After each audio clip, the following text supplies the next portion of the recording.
Hello everybody, welcome to another video. Today we got a review and discussion for House of the Dragon episode 7. Now this is going to be a long discussion, so go ahead and open up another tab if you're on the computer. Grab a drink, grab your coffee, go ahead and sit down, relax, and let's talk some thrones. So House of the Dragon episode 7, if you guys haven't seen our reaction to it, the link's up here. Go ahead and check it out, man. We had fun watching that. As you know, shit hit the fan, shit was intense, and I'm just excited to talk more about it. So let's go ahead and just go in order. We're gonna go from opening scene, and we're just gonna kind of go about it like that. So we start off at Driftmark.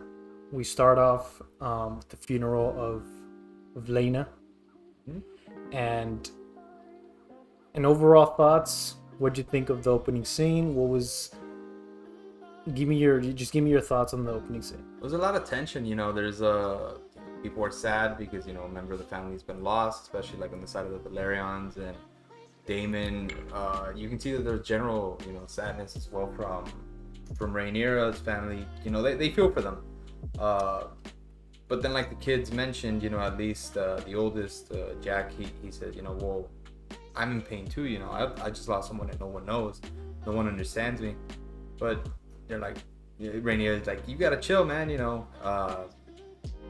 We're not here for you. Your cousins are in need. And you're twisting things up. Our family's here.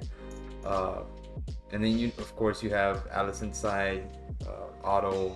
Where they're just kind of there just to show face. They don't really care. Yeah. Or I feel like they don't care. But it's cool. You have the opening scene with all the dragons. You get to see everyone, back in the same space again. And few characters that haven't been in the picture, like Otto comes back, and it's cool to see that obviously he got his position back as Hand of the King after what's his name, Larys got rid of his brother and father. So Otto's back.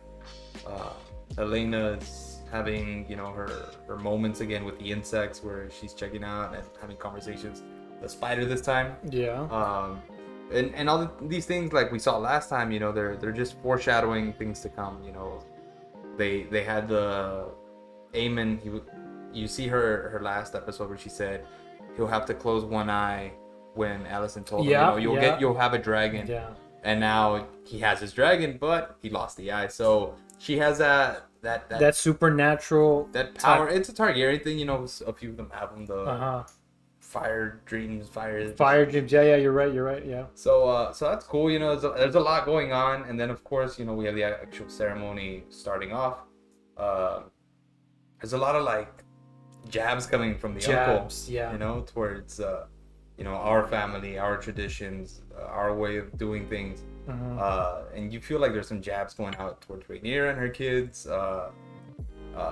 But through it all, you have Daemon, who's, he's just hearing everything and then he's laughing. Yeah. I love it. He's just on his own agenda, his own thing, and it's just cool. Yeah, he's just that icebreaker. Yeah, it's like he's just waiting for everything to unfold and make his move, because he's very subtle. Like his acting is very subtle. He's just kind of smirks through everything. Yeah. He's like you said, he has his own agenda. And I love this opening scene because you can immediately see the tension between everybody. Alicent giving faces to Rhaenyra. Just the tension, and all that is just built up through this family and through these past episodes we've been able to see. And another thing that I like is that I know we're doing time jumps, and last video I mentioned that I would like for them to stretch out maybe an episode more. But after this episode, I love that we're getting, like, the plot's going quick. So this next episode, all hell's gonna break loose. The kids are already gonna be older, so I love that the plot's moving quick. Yeah. It like when we turn on the show, it's like, okay, yeah, we're in for it. So I love that. The king, no. So yeah, the king calling Alicent Emma. Aemond. You gotta keep in mind, poor guy. He's so like juiced up on milk of the poppy and whatnot. I'm surprised he can just stand there and still kind of be civil about his responsibilities. Yeah. So, but yeah, it was funny, and you can tell that Alicent, she doesn't take it personal, but at the same time, she's just like, what the hell? Yeah, and to go about Alicent and Rhaenyra's tension, you know, just to talk about both sides, right? So, if you think about it, both sides, like Rhaenyra did lie to Alicent, right? She did lie to her, but like you mentioned last video, Alicent also did the same thing. She didn't come clean when she was using her leverage with the king. When their mother passed away, she was there and she planted the seed, because I mean her father told her, but she knew what she was doing. So they're both in the wrongdoing. Yeah. And Rhaenyra is just a little bit more reckless. She's more free. She pretty much does what she wants. Yeah, she's not worried about the consequences. Yeah, she wants to live her life. And I don't want to jump ahead, but Alicent, is more traditional. More traditional, and as she says, when she pulls a knife, duty. I've done nothing but doing. Yeah, exactly. I've done nothing but done my duty, and you're over here just blind, and so you can see that envious, that she's envy and so both sides, they're both wrong, right? You can kind of see where people can go lean on Alicent's side, and people can be on Rhaenyra's side. But right now, the majority is Team Black, as I'm sure everyone can agree. Yeah. And if you don't, jump in the comments, give us your reasons why you feel Team Green. Why you're Team Green. Yeah, there has to be some people that do kind of feel for Alicent. Be like, no, all these people are haters, or they're wrong, or they're reckless. Maybe they feel like Alicent's right for a reason. Like I said, jump in the comments, let us know why. Obviously, majority of us feel one way, but that's because we're probably all thinking the same things. Yeah. Alicent was the original liar and whatnot, but it's also now rubbing off on the kids to a much more intense level. The kids And you see, even like within the kids, like the little factions are starting to grow, especially after this episode, and it's sad, for the kids. There's some intense scenes, you see our reaction. We definitely got intense about it, and we were like, oh yeah, it's Game of Thrones. You're not expecting anyone or everyone to survive, but you see the kids going, and it's like, oh shit, it's gonna go at least 2 generations, if not 3, Yeah. So it's getting crazy, but now we fast forward a little bit to after the service. We've got the scene where Rhaenyra's in the beach. Yeah. Laenor was drunk out of his mind, crying, in the water. So they pulled him out. Basically sent him off to bed. We assume, or maybe he was out doing other things. And Rhaenyra took this chance to go out for a stroll with Daemon, talk about how she felt abandoned and how she felt that he left her, and got married and just, disappeared out of her life. Mm-hmm. And he's telling her like, hey, I did you a favor, you didn't need me. You were a child. You didn't need all of this, fucked upness, in your world, as the new heir, you needed some sort of stability. And I mean, granted, but the last episode or the one before, he's also grabbing her face and borderline about the kitchen until all hell broke loose. So it's kind of weird with Daemon. So what'd you think about the scene in the beach? Did you think it was too dark? Like, it was kind of the way it was shot. It was a little dark, right? I mean, did you know? I don't think the reaction does it justice, but we definitely had to squint our eyes and get focused. They shot this during the day. Oh wow. Yeah, they shot this during the day, and then in post production they just darkened it to make it seem night. They added the stars and shit like that. I guess that explains like the clouds. Yeah, and that's why it looks a little bit odd. Yeah. I'm not sure if you've seen 28 Weeks Later. I have not. Yeah, so they do the same thing and it has the same effect. And 28 Weeks Later, they shot a whole scene at night. I mean, during the day, like broad daylight, and then in post they just darkened everything, and it looked weird, but it just gave it a weird effect. Yeah. And when I saw this similar thing, and I heard I've been seeing that there's been not complaints, but people have been like, oh yeah, like that this scene was a little bit dark, and I guess they don't want to repeat the Long Night. Remember the Long Night in Game of Thrones? Yeah. But I thought that was actually that was the right amount. I mean, I don't want to say the right amount of darkness, but I thought it was well lit. It was I didn't mind the Long Night, and I mean, you had to focus on the fact that it was an actual night battle, so it was cool. It was what it was, and I mean, if you choose to go and pick at every little thing, you're always gonna find something you might not like. But overall, I thought this episode was really, really good. Like I said, there's bonds being formed again, other bonds being broken, indefinitely with coming back to the kids. Yeah. That little brawl they had was no joke. You Brutal, can't come back from bro. that. That shit was brutal. And what I love is that they're not at war. I mean, what was it? The second episode, they were at war with the Stepstones. Yeah. Yeah, And the Trident. but right now, like it's family drama. At the end of the day, it's family drama, and it's like they mentioned it in the first episode, the monologue. The only thing that can bring down House Targaryen is itself. Yeah. That's fucking true, and we're seeing that right now. Going back to what you said, they're not at war with anyone, and really, like, the kids aren't at war with themselves yet. Yeah. Right now, they're having kids fight, like cousins fighting with each other, brothers and siblings. That's what it felt like at first until things got out of hand. Yeah. And what Aemond did was it was revenge because they did bully him. Oh yeah. I see that, but it was a bit much or a bit extreme. But I guess he can talk that shit. He got the biggest dragon, and he didn't steal the dragon. You can't steal a dragon. No, you have to bond with it. The dragon has to accept and choose you. So, the dragon chose him. Up until that scene, I remember we were watching it and we were thinking, yo, good shit for Aemond. Yeah. This little dog, he's a badass. But then then this fight comes, and you're like, yo, bro, you gotta chill. You're hitting girls in the face. Mm-hmm. You're hitting a boy half your age, in the face as well. And definitely things got out of hand, but I can't defend either side. Yeah, it's a tough one because of course there's two sides of the story. There's two perspectives all the time, but just natural reaction, he was he overstepped. And I mean, they're kids, bro. They're fucking kids. But either way, he even fucking said, fair. It was a fair trade. I got the biggest dragon, and they took my eye. I don't even think it was fair. I think he won 1,000 times. Yeah, bro. Even Otto says it, right? Fucking said it. Many times over, he'll take a lost eye for what he just got. Yeah. It's comparing, I think, like paper airplanes to like a B-2 bomber. It's crazy. That dragon is massive, and if he happens to hit or get his claws or her claws on someone, that other dragon, they're screwed. So speaking of that, when he was riding that, it was beautiful, man. Remember that? Yeah. The scene was just the clean. visuals. Oh god. And props to the actor because he had to do his part to make that scene look as good as it did, and he did a really good job. I really enjoyed the fact that he was literally hanging on for dear life. Yeah. He said, okay, I got the hard part done, which was getting the dragon to accept me, not roast me alive, but I mean, I still got to survive this flight. Yeah. And it was cool.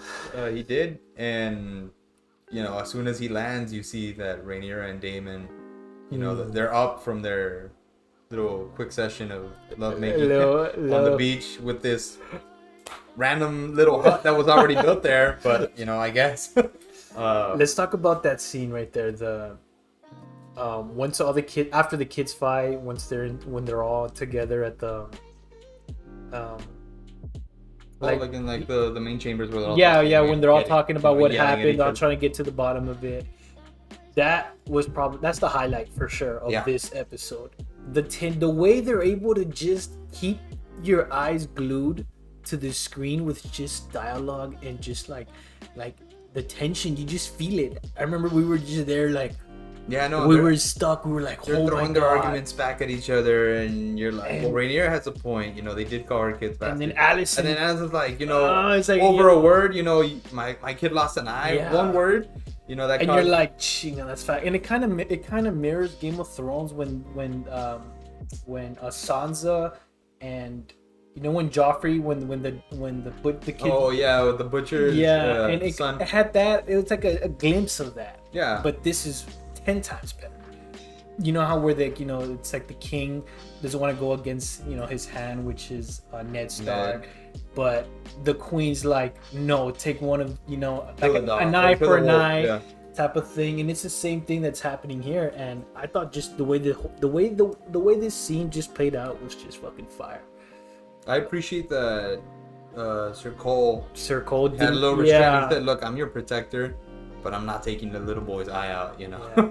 And I think, you know, he read the room as well, and he's like, you know what, I'm not coming out of this alive if I do even try it. So I'm a protector. I'll guard you with my life, but yeah, I like Sir I'm not Cole. gonna butcher the kid. I like Sir Cole for doing that. For a minute, I thought, for a second, I thought he was gonna actually like try to be hot shit and like actually do it, but no, he. No, I know. On that aspect, I know he's gone. Yeah, but and then because the thing we forget at times, because we're so, I think, we already have that mindset that, you know, Alicent, oh god, Alicent and whatnot, you know, her kids are like, oh, they're the greats. Yeah. No, but at the end of the day, Sir Cole was driven to that path because of his honor. Yeah. You know, and he is an honorable man. He is. It comes down to that. You know, everything he does is because he believes that things should be done a certain way. Same as Alicent, but he wouldn't go against his honor by butchering a child for, you know, over a squabble between kids. So that's good on his part. And then Daemon. I can never get his name right, guys. Daemon. Triple D. Anyways, but I love how he stepped in when Sir Cole was on his way to, you know, break up the fight. With, once the dagger was out. I saw that. Oh, let's go! Like, just like all the pieces, man. Just the pieces, how they all came together in like that one scene, you know. And then Otto, looking at his daughter, didn't say a word until the end. He's like, "Let go of the knife," like just subtle. Yeah. And she's just losing her shit. And then Rhaenyra with the fucking badass line. It's exhausting, isn't it? Hiding behind, you know, that cloak of righteousness. Ooh. I thought exhausting, wasn't it? Hiding beneath the cloak of your own righteousness. But now they see you as you are. That was just fucking now they see crazy. You for what you really are. Yeah.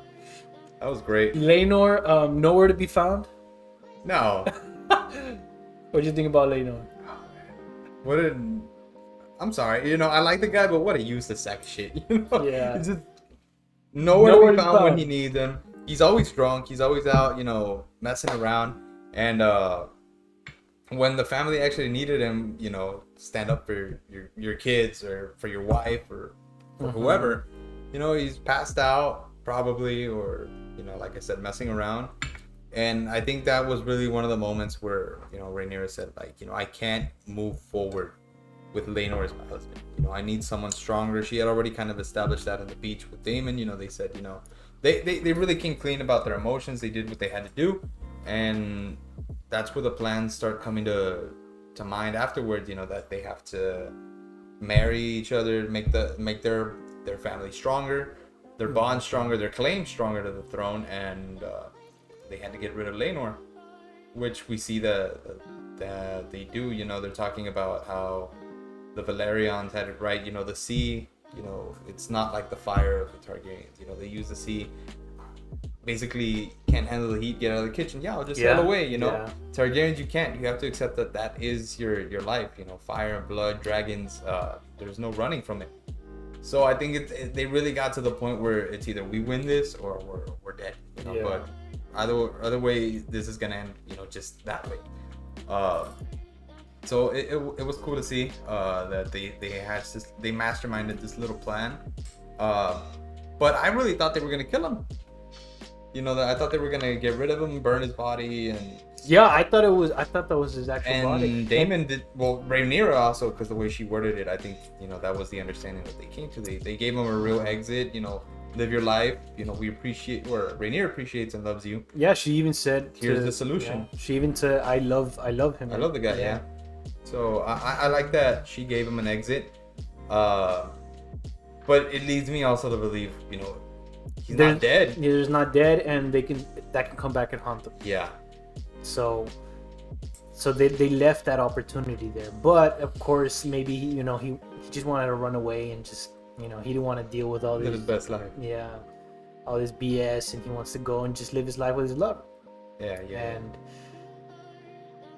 And yeah, man. So I can't wait to see what's next. What are your expectations for this next one? So someone commented on the video, and he said, after this next episode, there will be no more time jumps. Oh, So this upcoming episode will be the last time jump, and then from here on out, it's just right around.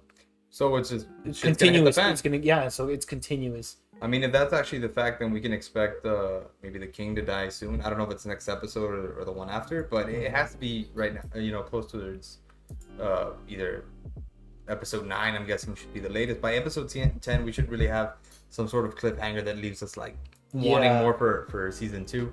But wow. So if this will be the last time skip, we did see that Aemond is the older version of him. You know, he looks badass. Dude, he does, bro. He looked He like looks- a bad motherfucker, you know? Yeah, he looks He fucking. reminds me of Daemon, but he just looks colder. Like you don't want to fuck with Daemon, but Yeah, you really don't want to fuck with one-eyed Aemon over there. Yeah, that patch just adds. I don't know. It's just the style, like the way the structure. He looks menacing. Yeah, he just looks menacing. Like he looks like this guy. You do not want to even. I feel like I see him. I see a hitman. You know, Yeah, like yeah. you'll just vicious. and Damon's the same way, so that's why I feel like that's kind of cool. You know, that they have certain similarities, but you know that eye patch really makes Aemon look like a badass. And I was kind of thrown off because the previous show was Aegon as well, and he's smaller than Aemon. You know, he's the older brother, but I don't know what went on there. Yeah. And so obviously he's betrothed now or promised to his sister Helena. So I don't know if they've already made that official in the next episode or if it's Well, they something- mentioned it. I mean, they're definitely promised to each other, but I don't know if they're gonna get married before the season ends or what. But you know, it's cool. Rhaenyra and Daemon got married. You know, they sealed it in blood. Yeah. So that's we might expect to see them popping out some kids. You know. Yeah, in the yeah. near future. Probably. 1, 2, 3. I don't know. I really don't. But so we're gonna have a bunch of Targaryen kids running around, and you know, maybe we'll start seeing more dragons. I think the writers had said 17, 18 dragons. So we'll finally get to see them with the riders and.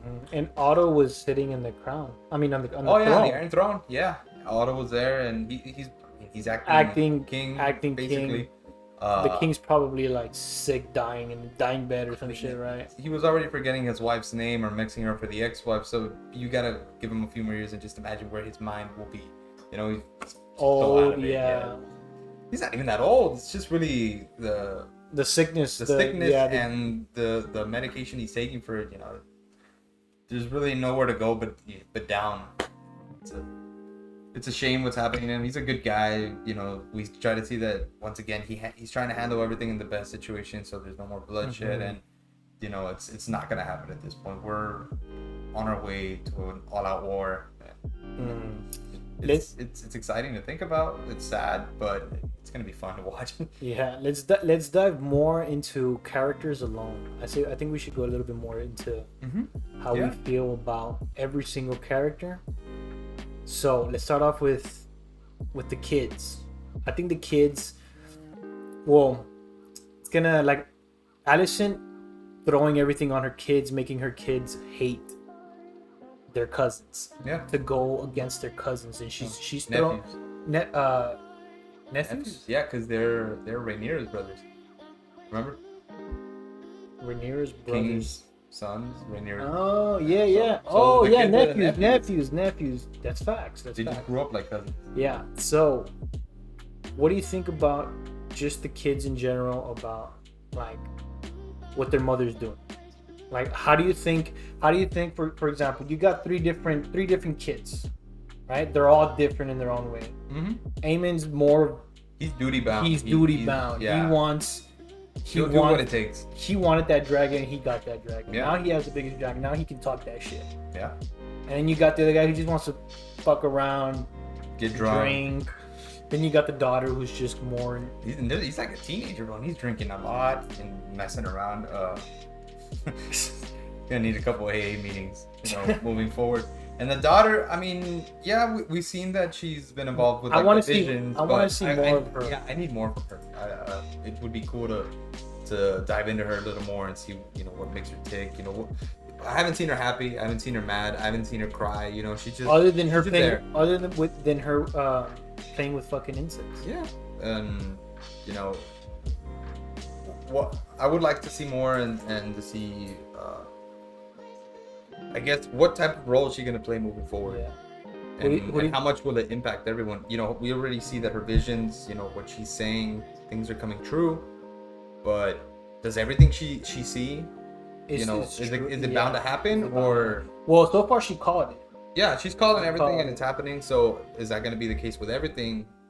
And to a certain extent, like, does she know who's going to win, who's going to lose? Is she going to be impartial? Is she going to take the side? Like I said, you know that she's probably duty bound just for the sake of not getting involved in any family squabbles with her mom and whatnot. But I don't know if she's actually for this battle that's upcoming. Yeah. You know, and I feel that the next episode will be more focused around these kids, because as of now, the kids have kind of been sidelined in a way.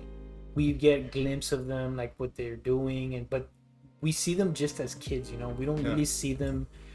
I mean, we do see a glimpse of their personality, but they're kids. You can't really hold what their, you know, their actions right now compared to what they would be as adults, right?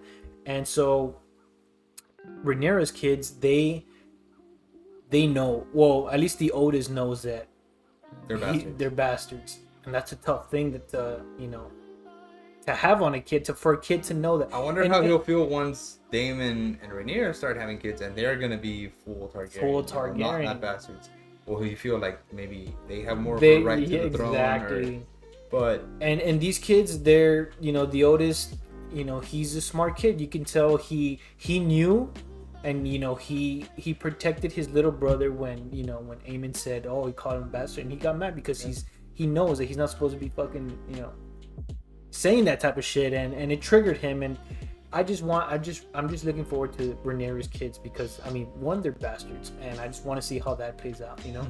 And especially when it's, you know, they're gonna be going against Alicent's kids, and it's pretty much what it's family against family. Yeah. And I just think these kids, there can be so much story around these kids, and I think maybe the last half of this season can really focus on them, or maybe one full episode where it's just mainly focused on them, and we can then the story can all come together at the end.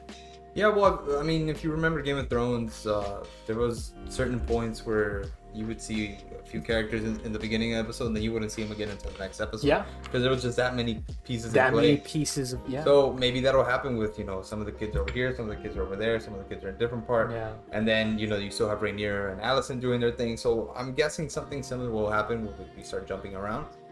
But yeah, we'll definitely have to see more of them, because they're gonna have a big part to play. You know, you can't expect Rhaenyra to go into every battle flying in her dragon. The kids have to come in and do their part, fight for their families. So yeah, it's crazy to think about, you know, these kids that are 8, 7, 9, 10 right now, and then in the next time skip they'll be teenagers or young men and women, and now they're off to battle. Okay, so let's talk a little bit about Larys. Yep. You know, he's there, man. He's there. He's always there. He's lurking. He's the new lord of his house. We see at the scene right there in the ship as they're leaving Driftmark. You know, he asked Alicent, "Hey, you need that eye? I'll get you that eye." Yeah, I can work my magic. And, yeah, you know, I'll bring you that eye. And Alicent's smart that she doesn't just, you know, tell him to fuck off. She keeps him there because, you know, he is. I mean, if you need some dirty work done, he can get it done. And as, you know, fucked up as it is, the things he does, but it's always in her favor, and it can just increase her. That shit could win her a war. Yeah, exactly. The stuff behind the scenes and the shadows, you know, out of that, you know, will get you where you need to be. So that's another piece that we haven't, you know, discovered as much in this show. Of course, we've got it last episode, got a little bit at the end here. So we got more to see with this guy. What do you think? Well, I mean, what do you think as far as like, how do you think he'll come into play towards the end? I don't know. I mean, I think the things he's doing right now, they're very strategic. They're very specific, and kind of like the things Littlefinger would do. He would move the pieces to favor himself, which he already did. Got rid of his brother and his father. Now he's the Lord of Harrenhal. He got Sir Otto back as Hand of the King. You know, that gets him favor with the Queen. You know, he's slowly building up. You know, like Littlefinger did in that time. to just position himself to be in the best possible spot, you know, when they come into power, supposedly. But you know, who else or what other big impacting moments will he have? You know, Littlefinger had Joffrey's death. You know, Yeah. he planned that with the was it the Tyrells of Yeah, the Highgarden, Tyrells, yeah. you know, and Mhm. you know, worked out. They got a better king in Tommen, you know, They- for a while. So Working- little things like that have a big impact sometimes. You know, imagine 3 more seasons or 4 until it ended with Joffrey. You know, things would have been so, you know, off the hinges. Yeah, You wouldn't know what would happen. they do things in secret and behind the curtains, and they slither. They're snakes. Snakes. Snakes, man. Always keep your grass low. Gotta keep the grass low. But no, overall, this episode alone was, every single episode we keep getting into, it's better than the last. So this episode is by far the best one. Yeah, and just when you think like, oh man, it couldn't get crazier. You know, their family, how much could they hurt each other? I feel like we're just getting started. Some fucked up people. This is the fucking Both sides, they're yeah. just equally fucked up, and they're Yeah. just gonna do what they have to. That's what Game of Thrones is known for, just, you know, ripping everything apart. I think I'm just so used to seeing like, oh well, at least the Starks were cool with each other. You know, they were good to each other. They cared about, you know, their siblings. The Starks were the only ones that were. Well, no, Jamie and Cersei had their own. Yeah. You know, they cared for each other, only for each other and the kids. But usually it gets to the point where, for example, Cersei didn't give a shit about Tyrion, and then you know, everyone within Game of Thrones, the Hound with the Mountain, you know, they're brothers and they're fucking hacking each other. You know, so it's just kind of crazy that, you know, I'm expecting something like the Starks within the Targaryen family, and it's not. It's just the complete opposite. It's a free for all. Yeah. So that's it, guys. We're gonna go ahead and wrap it up. Let us know what you guys think. Jump in the comments. Give us your expectations. Go ahead and see if you can give us any, you know, fun facts about this episode. Just really comment down below. Let's just talk about this episode. Let's talk more Thrones. Thank you guys, as always, for tuning in. It's Cesar. It's your boy. And we'll see you guys in the next video. Latest. There you go. And cheers. Cheers, baby. Let's do it. Let's do it.